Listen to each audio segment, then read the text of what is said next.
right. Great to see everyone again. As we start, I want to invite you, since we're talking about the precepts, is that there are 5 basic precepts that part of the practice of them is to take them, and that is to make a vow to abide by them.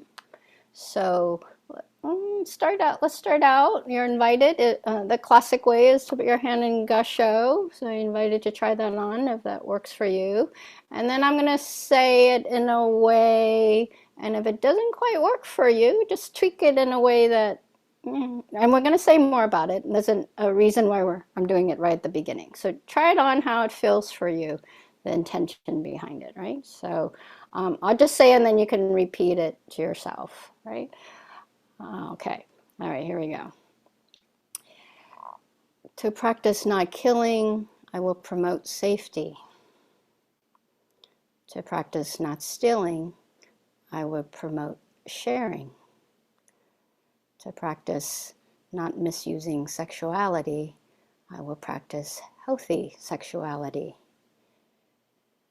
To practice not lying, I will practice truth speaking. To practice not intoxication, I will practice clear heart and mind.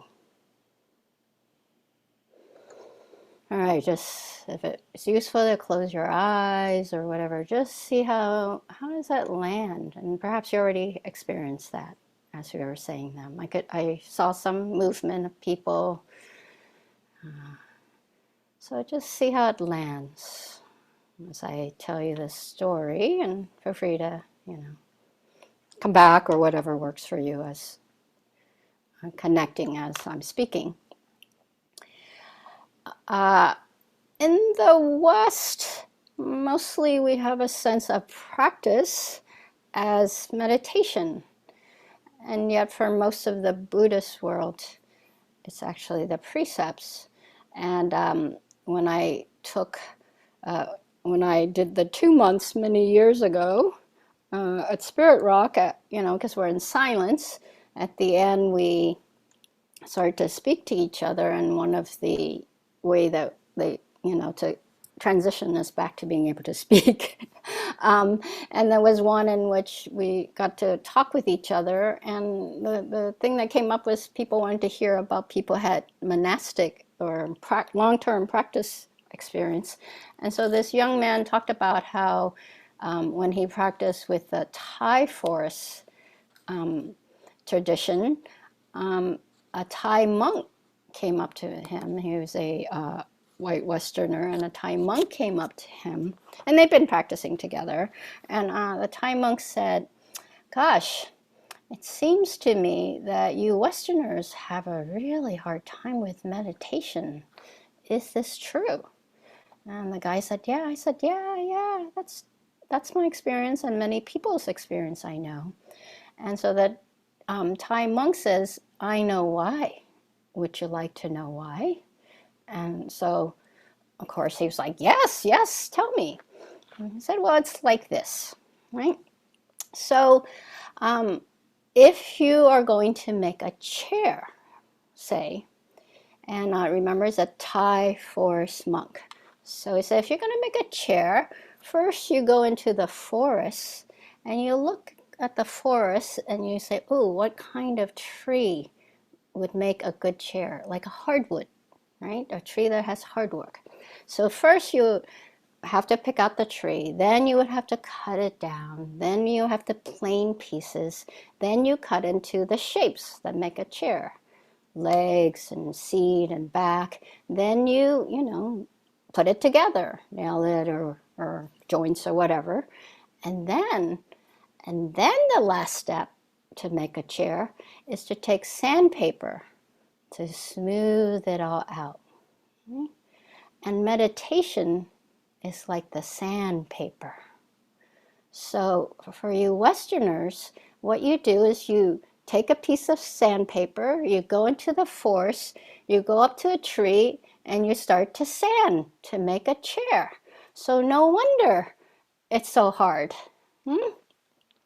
So this is, a great story, I think, about how the precept settles us, right?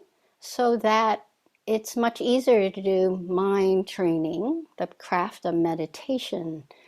Because if I know that if I have, say, lied before I sat down, then I'm going to be busy in meditation going, who's going to find out? Or how am I going to, negotiate all that or whatever, right? So this is a way to understand how the precepts, when we are acting in accordance with our values, as in everyday life, when we go to sit down to practice the craft of meditation, there's already a settledness that comes with it.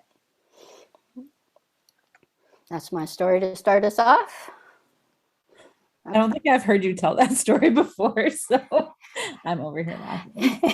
It's a good story. That is a good story.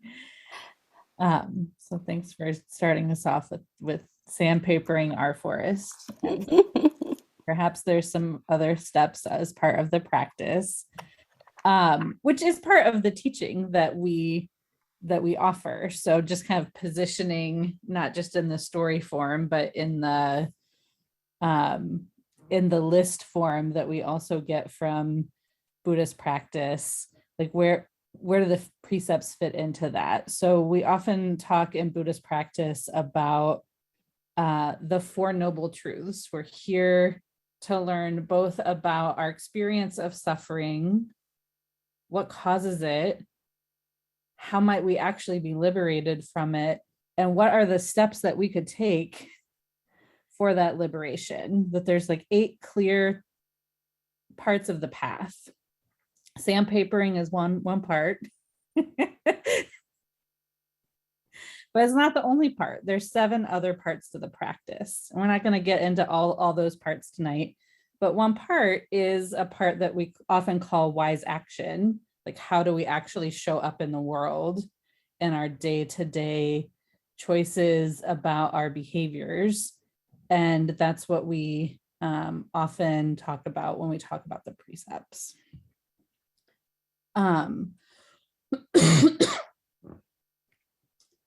So that's where the precepts fit into these lists that we get. So taking those wise actions are helpful for us. The sandpapering also important.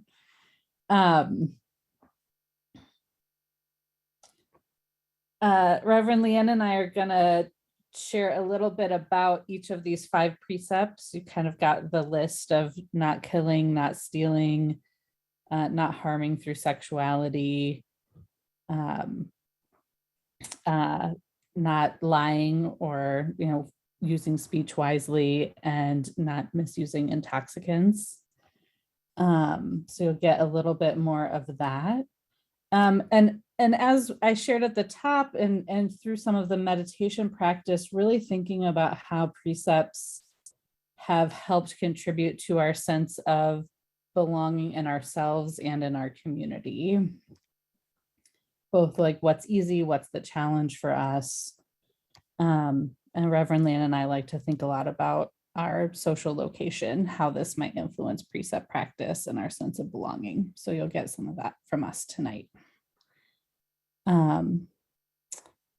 So we'll start off. I feel like the core one is not killing, not causing harm, fostering safety. I think Reverend Lan, you were going to start us off with that.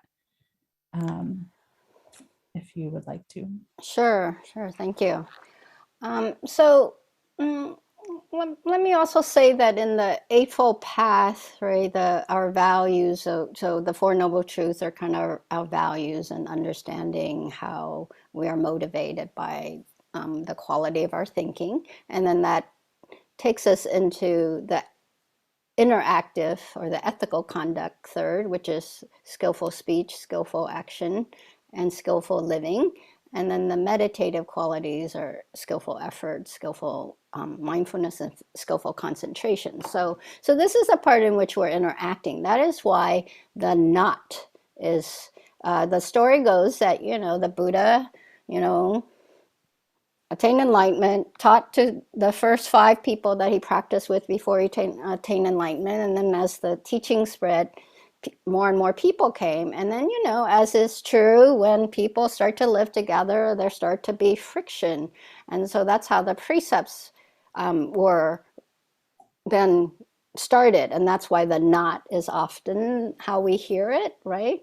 And so the first is not killing. And I also think about, so these 5s are true in all Buddhist sects. It doesn't matter which Buddhism you practice, those are the 5. And I also think, actually, I was thinking in so many cultures, I mean, I don't know of any cultures that wouldn't have some version of those 5. Like these are ones that I would think that you have some sense of. And so when they're broken, especially not killing, like right now, with all the stuff around the war in the Ukraine, the way Russia is conducting it, it's so much against for like a very basic sense of what is not safety, right? What isn't promoting safety? This is direct killing. And also with the anniversary of the Atlanta shooting, there's this real sense of safety is something that's really important here. And that's something that we all share. And I was thinking about how belonging, I mean, in a way, that's what the precepts are. How can we all live harmonized together so that there's a sense that we all can feel that we belong? And so refuge taking, right? This is why, I mean, essentially, I think a lot of us come to these affinity groups because there's a sense of safety, there's a sense of belonging, that this is a haven for us. And I want us to really think about how is it that we keep on expanding the haven? And I think making sure that their access needs are met, making sure that there are ways that people can pass all the agreements, or you could call them precepts in a way. They're guidance for how we can have some sense of being able to feel safe and that we can feel met and belong together. So really the precepts and non-killing in particular is to help us have this sense of safety. Sometimes it's talked about that if there was only one precept in Buddhism, it is to not harm. So this is a very fundamental precept.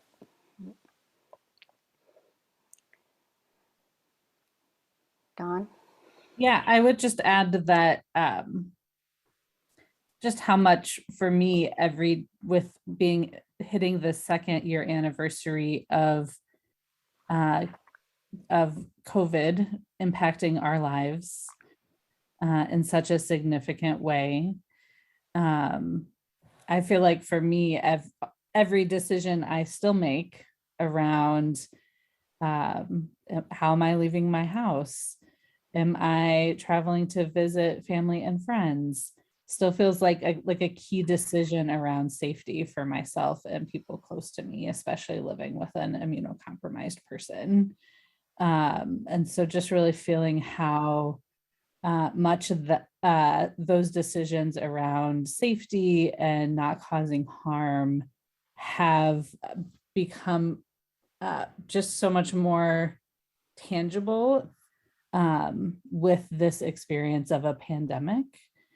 And I've just really appreciated paying attention and learning from our queer ancestors who learned how to survive an AIDS pandemic, how we can develop a sense of safety and protection, not just at an individual level, but at a community level, like how important that is as part of our safety building process. That's like the place to really be building a sense of how to be alive, like how to be connected, and how to care for ourselves. So that's just also on my mind as we hit this point here. So do you want to keep us moving to talk about not stealing? Yes, thanks. So not stealing, another way to frame that is not taking what is not given. I think that gives it a flavor that isn't just about oh, like most of us think, oh, I don't steal.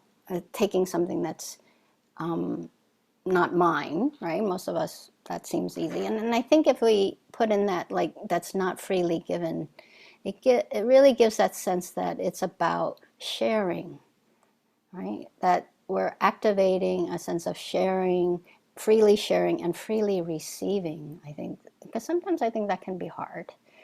And then also part of that precept that I think probably more as an individual kind of practice is a sense of satisfaction, right? That it's not from a sense of lack. I know, that when I was young, as a teenager, and my parents were very strict about punishment, and one was to take away my allowance at one point. So in my anger, right, I shoplifted, right? The things I didn't really need, but it was just out of anger. So it wasn't so much, so the lack here is not about things, but the lack of being validated. Like there was no discussion, like it felt really that my parents just, they didn't communicate. It was all like one-way authority. So I think so when we can really examine these precepts, not just on the basic level, how is it that we can connect to what is needed here? Like I really just needed interaction kind of love, not authoritarian kind of caretaking, and of course at that time I didn't have that kind of language, so I acted out in that way, right? So for me, a lot of this precept has to do, I've been thinking of them as well enough, not even good enough, but well enough, right? That's a satisfaction that is about well enough, not as a like giving up sense, but just as a contentment. Have I received love in a way that feels well enough for me, or am I giving love in a way that feels well enough for someone else? Right. All right, Dawn, we're moving on to healthy sexuality. Okay. I don't always tell the story because it feels like it gets into some of the contradictions about how we think about sexuality in queer spaces and Buddhist spaces, but Alphabet Sangha is a good place to get into that mix. So my partner and I actually met in an Alphabet Sangha study group a few years ago. And we were reading this text that's called the Visuddhimagga, which is actually a very, very fat, detailed text on the practices for monks and nuns. And so this was before we were together, and I was texting Max about one of the practices where it's this practice you might be familiar with, and the practitioners go to what's called a charnel ground to be with dead, burned bodies, and to kind of just actually like experience the experience death and be connected with that transition from living to dying. So my phone, being what phones are, did not know what charnel ground was. And so it auto-corrected to charnel groin. And I was like, well, what's charnel groin? So I used this as an opportunity to kind of up our flirting with each other and get kind of creative in some less celibate practices and ideas. So, and I feel like sometimes the story feels like there's a tension to tell the story publicly, because like I said, there's like contradictions in what healthy sexuality and queer values are around that, and what Buddhist values might be because of this tradition around celibacy. Because for me, like in queer community, I actually found this cheekiness around charnel groin like really valuable and validating. To me, it's part of what connects me to queer culture. Like we're really trying to dismantle dominant structures of sexuality. Yeah, in settings like this one at East Bay Meditation Center, we're really learning this Asian tradition of Buddhism.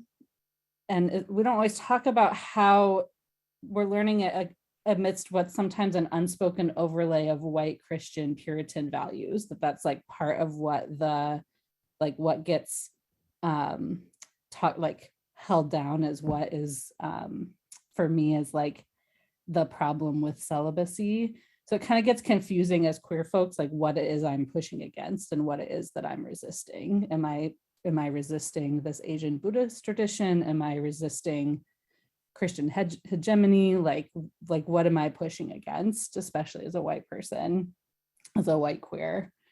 So I'm really curious to try to unpack this a little better in Alphabet Sangha, because so that we can like really be connecting around what does healthy sexuality mean. Because for me, this precept is less about shutting down our desire, and it's more about staying connected with our aliveness through through sexuality. So that's my inquiry here. Thank you, Dawn. I like the story. Next, we have not lying. And the positive, I think, is truth-telling. And actually, when we're doing the, going off my script, because actually when we were doing the beginning, and, I found myself writing when we were just saying hi to each other by chat, to say, hi, family. I don't know, this will age me. Anyone here remember? I came out in the late 80s, and you used to, it was harder then in some ways to know who was queer, and my gaydar was just, developing. So you used to say, are they in the family? Did anyone remember that or not? Or am I just old and whatever, right? Are they in the family? Yes, okay, good, at least one other person. So, and also, when they co-opted, straight people co-opted partners, that really made me really mad too. But that's just, that's a side. Well, maybe that is about truth telling in the sense of like, do we co-opt words, right? And I want to really say that truth is complex for sure, right? And especially as oppressed people, especially as queer, there still time now, even though, I live in the Bay Area and it's much more in the United States, largely, there's much more openness to queerness. There are times where I'm still, closeted or I feel safety where I'm literally walking hand in hand with my girlfriend, and then I, take it out because some vibe that doesn't feel safe. So certainly, complexity of truth. And so how do we practice so that it isn't a reactive way of being, in terms of the truth we tell each other, the truth we tell ourselves. And this also shows how the precepts are, they intersect with each other. It's at a lack of safety that sometimes we have to lie, even though that lying might be by omission, right? Or what you can call lying, what can be called lying. So that's why it's so important to make space to really be listened to share, to be compassionate in our connection, and to make space for differences. I'll close up with relating to intoxicants, having a clear heart and mind. So often, first intoxicants that folks might talk about are things like alcohol, drugs, social media. Although lately, I also hear fellow teachers describing food as something to be addicted to.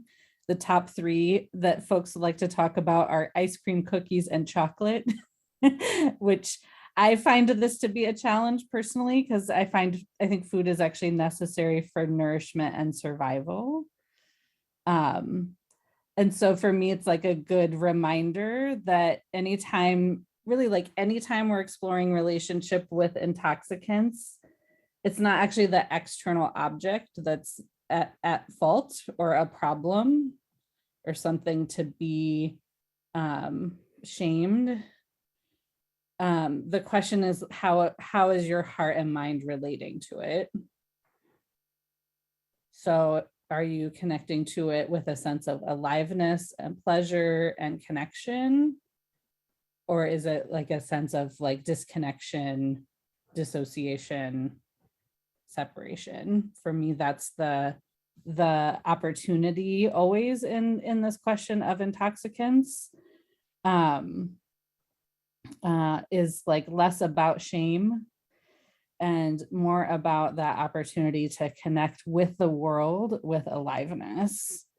And I think for me, I'm speaking out more about food because not only does it offer pleasure, but it's so much an opportunity to connect in community that honors cultural and ancestral traditions. And so I just really want to like pull back on that edge that we've started to slide into where